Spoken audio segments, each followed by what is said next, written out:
For the news, I'll let you know that this morning we'll be talking a bit about this new school term that's opening. And to have that conversation, I have in studio with me tutor representative and tutor officer for Tobago, Mr. Bradon Roberts. Good morning and welcome back. Good morning. Good morning to the viewers and listeners as well.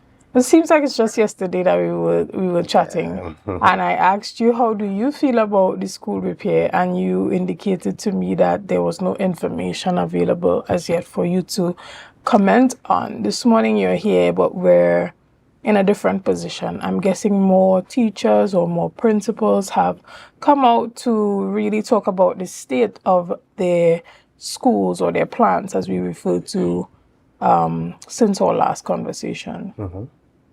Right, so we have been waiting on the division to provide what they indicate that they would have provided in terms of the schools that they would address, what exactly they would address. You see, what happened is that all schools would send in their requests for repairs, and I understand that allocations to the Division of Education would always put them behind the ball, where they would never have enough to deal with the things that they need to deal with. However, communication solves all the anxiety issues.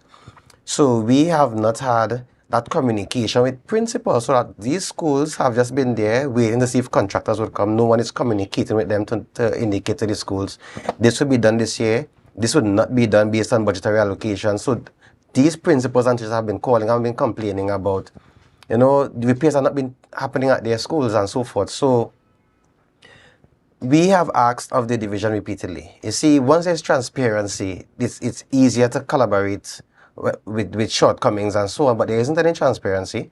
We are hearing about these 45 packages. We don't know which schools, what exactly in the schools are being done. And there are some schools that I'm very surprised that they are doing nothing in. I would highlight Lambo Anglican School. If you go to Lambo Anglican School anytime after break time, it will be very uncomfortable to stand in that school. It's an oven. It's extremely hot. The infrastructure around that school doesn't allow for proper ventilation. The building itself does not provide proper ventilation. Some teachers would go to the principal office to get a little cool air from time to time. It's very difficult to teach in that school after lunch, especially when those children finish playing and they come inside into that one space. So there are some schools that I'm surprised that they did nothing in. And we have had meetings, so it's not like we're waiting for this time to come complain about schools. We have had meetings throughout the year, and they would indicate, okay, this would happen in the July-August repair program. This would happen, hold a strain. And it's always like we hold in strain all the time.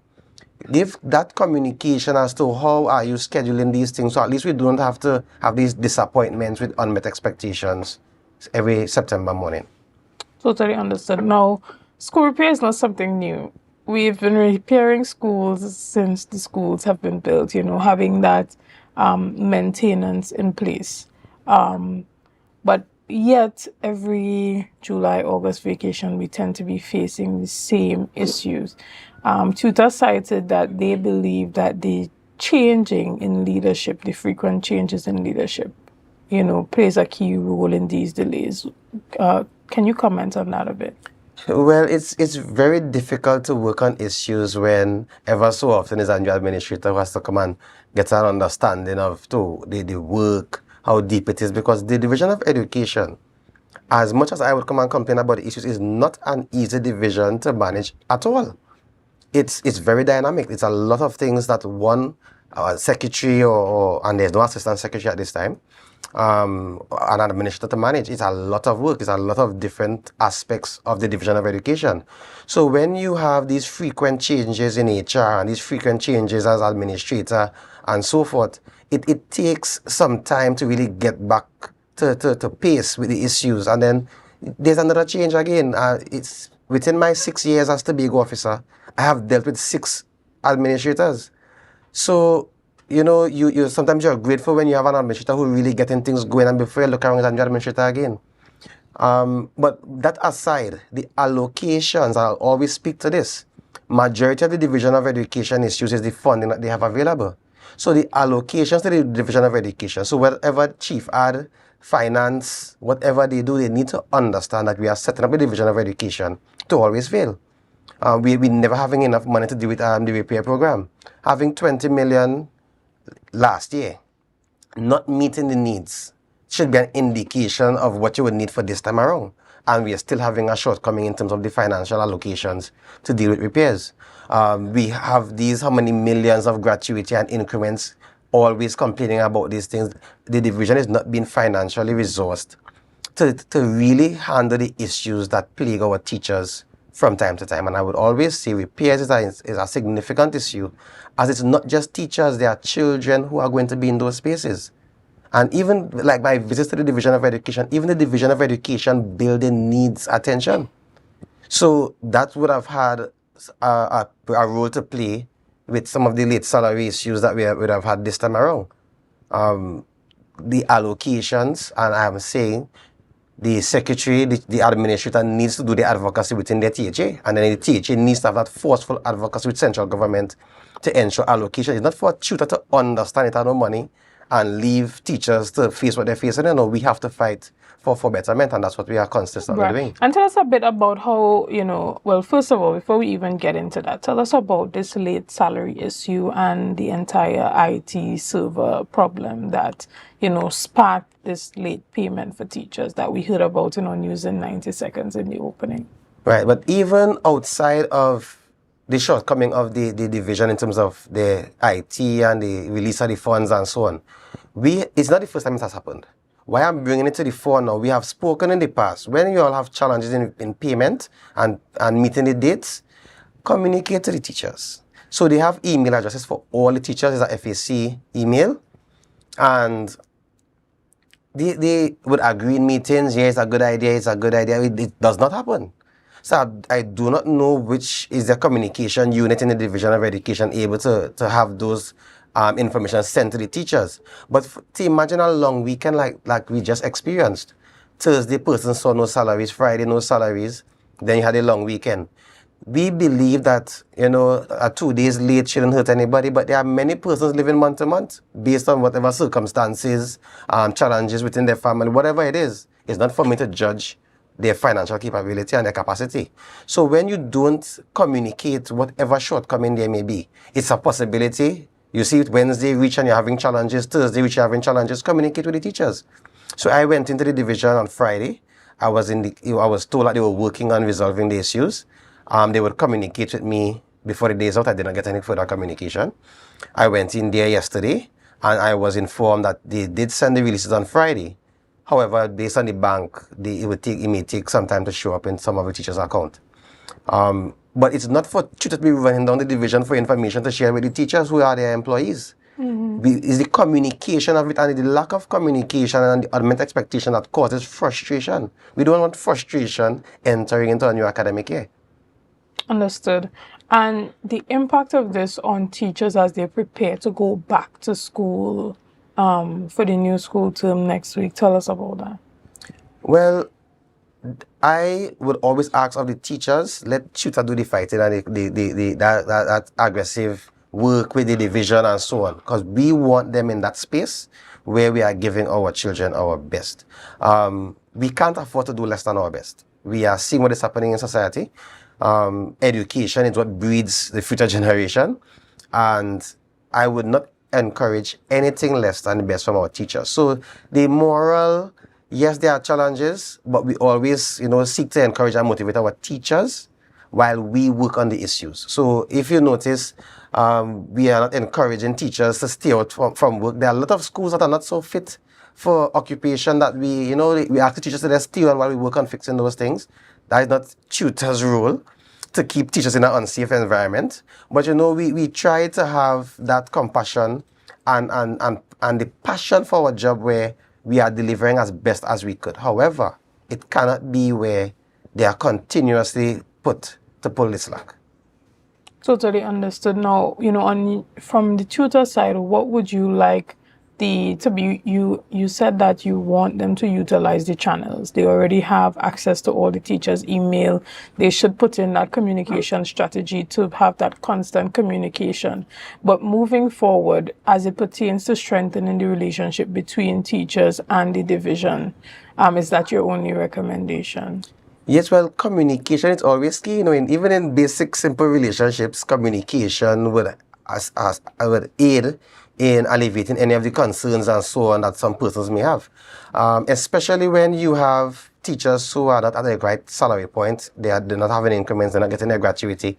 Any other issue that mounts on top of that is great frustration. So have the communication, like those persons who are waiting on their gratuity payments. Okay, we are working towards a December deadline. We are working towards at least, not every month you're complaining and they're fighting about gratuity. They said December month end, we're working towards December month end. You don't have that daily frustration as to when I'm likely to get my gratuity, when I'm likely to get increments, when I'm likely to have furniture in my school, because there are a lot of teachers who are getting their own furniture. There are a lot of teachers who are getting their family members to come in and refurbish furniture and so on. Give them that idea as to, okay, we have all that stuff. It is likely for you all to get at this particular time. But if persons have an understanding what is happening with the division, it's more like a secret. When you get stuff, it's announced in the media, then you know, okay, this was done. But when things are not happening and there's no communication, it's frustrating because you're working in these circumstances and these conditions and you're not knowing when relief will come, and that is not acceptable. We always hope to work collaboratively. That's why we submitted the information in April, to see that nothing came to us, nothing came to the principals, because principals have been calling me to find out what is happening with the repair program. There's no communication. So yes, there's going to be frustration. I understand that is a challenge of the secretary and the administrator to work with the limited funds. But communicate. Communicate is a relationship that we have. So don't be upset when tutors come out and making the issues known. If the communication is there, the frustration will be minimized. Right. And you said that, overall you are totally disappointed in the division of education. Some of the matters are said to be, unforeseen. They did not see that they would have had this server issue. Tell us about why that this disappointment has gotten to this level now. Right. So it's not the first time it has happened. We have monthly meetings, and we discuss issues from time to time. And, the disappointment comes when we're discussing the same thing over and over and over again. We have highlighted, yes, there will be unforeseen circumstances. Communicate it. Communicate. This is what the shortcoming is. You order furniture, you don't have enough for all the schools. You let the schools know, okay, you were not able to get in this batch, but we plan to procure in our next batch. There are things that would happen. It's not a perfect world. You can have the best plan and it just doesn't go to that plan, but you communicate what those issues are. If you don't communicate, we don't know what to fix. So we have a strained, I would say, I don't think we have a fruitful relationship with the Teaching Service Commission, where the THA is concerned. They would have meetings and so on, but we are not getting things back on time from Trinidad. Hopefully we're going to be classifying leaving Tobago soon, but we have not been getting that on time. If teachers know what the delay is, what the challenge is, it will ease the frustration. So my disappointment, really and truly, is that this is my 6th year as Tobago officer. And we are meeting the same issues over and over and over again. And it's something that communication could help fix. And I have mentioned that in the meetings in April and March, that let's have that kind of relationship to see that we are here.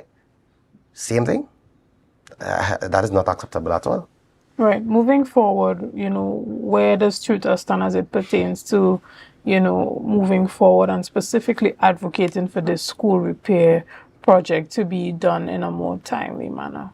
Right. So 2 things. We have advocated in the past for a team of persons from works, whatever units, contractors who can let's do the double check on some of those schools and so on, because what happened? We leave schools to get to a particular state and it's an expensive fix. I believe the secretary spoke at one point in time about an artisan team. It did not materialize. I believe there are some bureaucracies involved that may have made it not come to fruition, but it is something that needs to be established, where we are checking up on our schools, even advising principals on best practices on troubling circumstances within the school, so that we don't wait until the July, August when there's a big fix. And I believe the division needs to be that key player in having that collaborative relationship with the PTA, because if schools don't have a program, PTA and alumni don't know how to assist. So we have advocated for schools to be more project-based, where you have a program developed for your school where stakeholders will know where they fit. We don't have these things. So my hope with the division is that we be a little more proactive with it. We are going to continue to get the information as early as possible and submit it to them. With the information, you can plan and prepare. It's not like we submit last minute information to them. As soon as we get information, we share. So the feedback I got from principals, I'm going to be sharing that with the secretary when I leave this interview. I maintain a respectful communication channel with the secretary and which, well, there's a new administrator I've never met, starting yesterday. Hopefully there'll be that respectful relationship with the administrator. I've always had a respectful relationship with the administrators. So it's never anything personal or on that front. We have the conversations, we have fruitful meetings and so on. But it does not materialize to the actions that match what we speak about in the meetings. And that's where the frustration comes. Totally understood.